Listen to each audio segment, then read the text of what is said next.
You do know that it's somewhat of a challenge for this old Jayhawk to be wearing this purple and white this morning, don't you? But you know, I'm happy to wear it because it means that our campus ministry is receiving support, and I'll wear K-State clothing any day that we support our campus ministries. And I will do my best to preach in purple and white this morning. As it has for the last 65 years, the people of Rockford, Illinois will kick off the Christmas season this weekend, doing what they've done for 65 years. That is a weekend community performance of Handel's Messiah. Many of you have heard performances of Handel's Messiah across the land, maybe across the world. And you know that at the very beginning, towards the very beginning of that presentation, there is always a solo with a wonderful, clear, crisp tenor voice that sings the words, "Comfort ye, my people." There'll be a soloist, a tenor, doing that this weekend in Rockford, Illinois, when they share Handel's Messiah. So we too here kick off this Christmas season with the same words from Isaiah that Kathy read this morning. You'll be blessed this morning to know that I'm not going to sing it for you this morning, but I found someone who will sing it for us this morning. It's not the guy that's going to sing it in Rockford, Illinois. This is a guy from England, and I found him, and he has a wonderful, beautiful, clear, crisp tenor voice. So I want you to sit back for just 3 minutes and hear the Word of God presented, and watch this fellow sing it, and watch his face as he shares these vital words. Comfort ye, my people.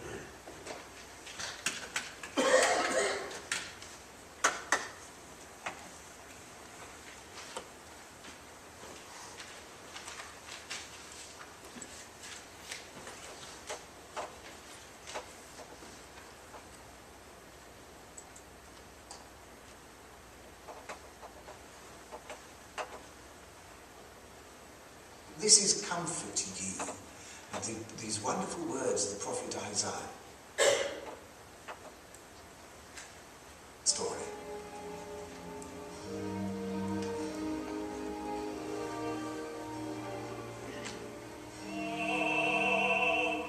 Comfort ye.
Maggie will tell you that's exactly how I sound when I'm singing in the shower. Of course, every morning. I love it when singers sing something and put emotion and feeling into it. You know, I've been to these places where someone sings words like this, and it's like, blah, blah, blah, blah. I love to see that a person sing it like they mean it, sing it like they feel it. I don't know if you noticed at the very end there, his face when he said, prepare ye the way of the Lord. That's where we're at on this first Sunday of Advent. We are beginning to prepare the way of the Lord. It is a time of preparation. The lights are going up. The decorations inside are getting pulled out. Our sanctuary has been lit and colorized with beautiful decorations. We are preparing. And Isaiah, the Old Testament book of Isaiah is a very appropriate place to start this Christmas season. We hear the familiar words from Isaiah when he says, a voice cries out, in the wilderness, prepare the way of the Lord. Make straight in the desert a highway for our God.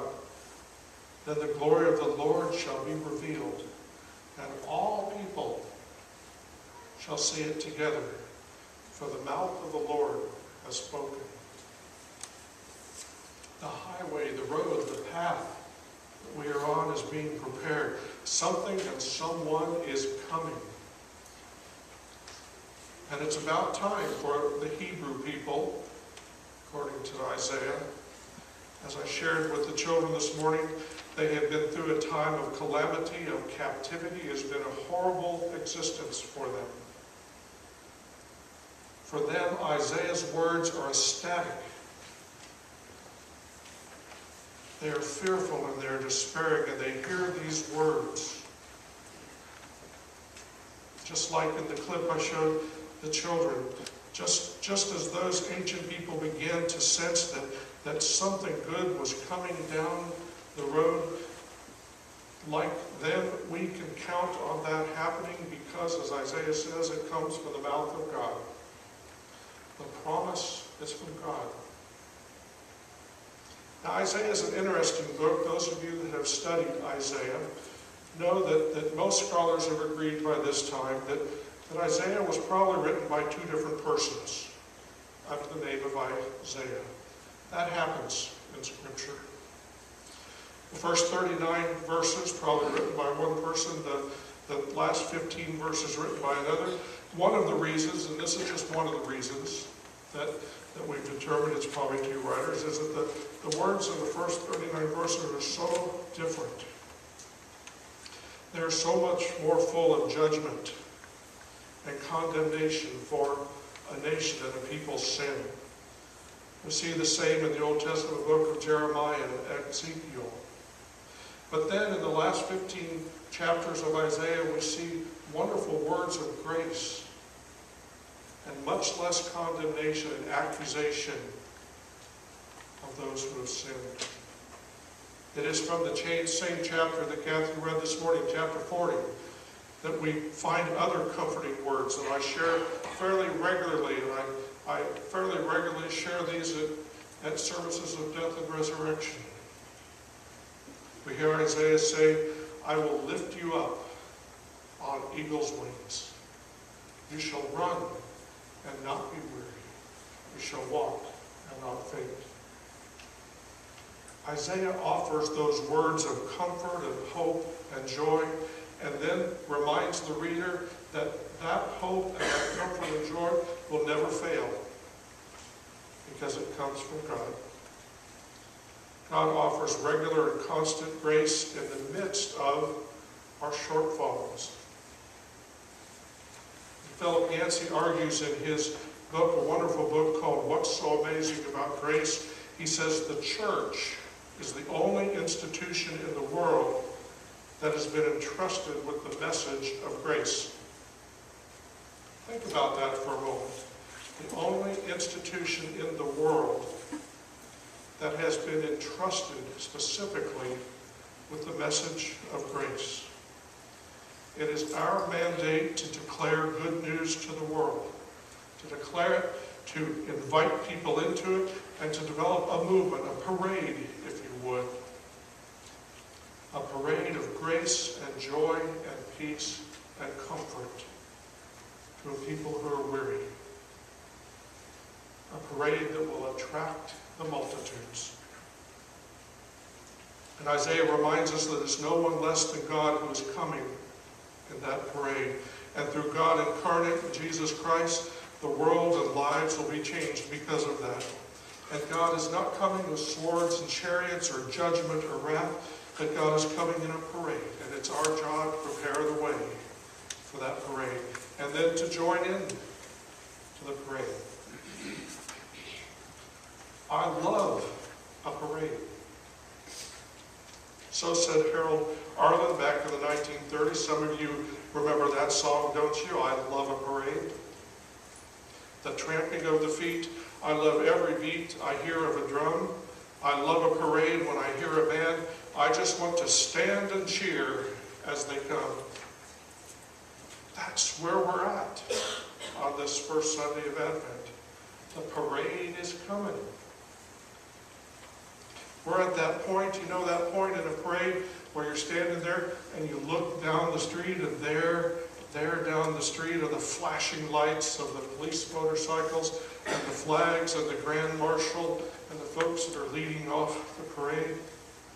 And you feel something kind of building like, there it comes. It's coming and it's going to come right by here. The police have been getting the crowd ready. They've been driving and making sure everybody's back and the street and the pathway is clear for the parade. Something's coming down the street and it's going to be great. It is my tradition every year to watch the Macy's Thanksgiving Day parade. I don't get to watch all of it, but I try to watch a little of it. How many of you got to watch a little or part of the Macy's Thanksgiving Day? Any of those parade watchers, if you're good? Yeah. Great parade. I'm sure you have favorite parts of that. Maybe it's the big balloons or the bands or the floats. My favorite part actually comes at the end of the parade, the very end of Macy's Thanksgiving Day parade. Now, if you've watched the parade, you know what comes at the end. So let's say it all together. The person who comes at the end is Santa Claus. Santa Claus. That's right. Always at the end. And no matter what I'm doing Thanksgiving morning, I try my hardest to get a glimpse of Santa Claus. I've done it ever since I was that big, and I am still doing it at age 55. I need to see Santa Claus at the end of that parade. That sounds a little bit crazy, but I think there's a theological reason for that. And the theological reason is that as I watch this parade, as I enjoy the big balloons and all the fun stuff, and it's all great, all of a sudden here comes the end. And it's over. Except it's not over. Because Santa coming at the end says, now we start again. And there's a new parade coming now. It's called Christmas. So in the end is a beginning. Sound familiar? There's a hymn in our hymnal that says those very words. It's called the Hymn of Promise. The words are, in the bulb there is a flower, in the seed an apple tree. In cocoons a hidden promise, butterflies will soon be free. In the cold and snow of winter that's coming, there's a spring that waits to be. In our end is our beginning. In our time, infinity. In our doubt, there is believing. In our life, eternity. In our death, a resurrection. And at last, a victory. Unrevealed until its season. Something God alone can see. That's the message that's coming down the street, folks. It's coming down the highway. It's coming down the path. That's what we're preparing for. That message. That's the message that we've been entrusted to to share with the world. A parade that never ends.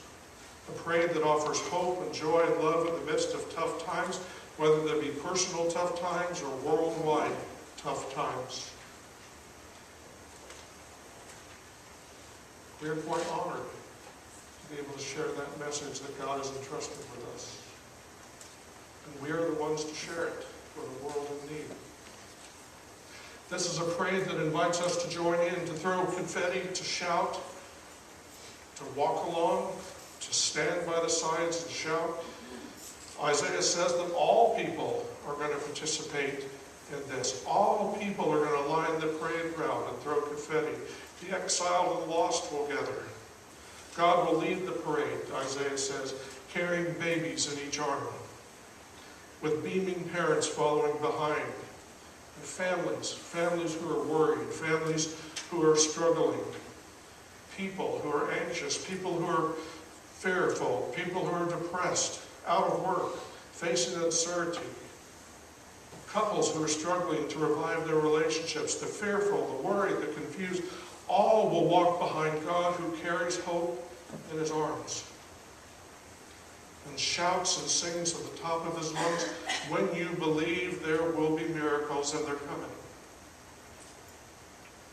The parade is coming. Let's get the roadway ready.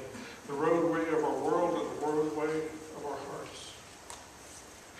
And then watch as the miracles begin, for they will. Isaiah says that God promises it. The promise comes from the mouth of God, so we can count on it. Would you pray with me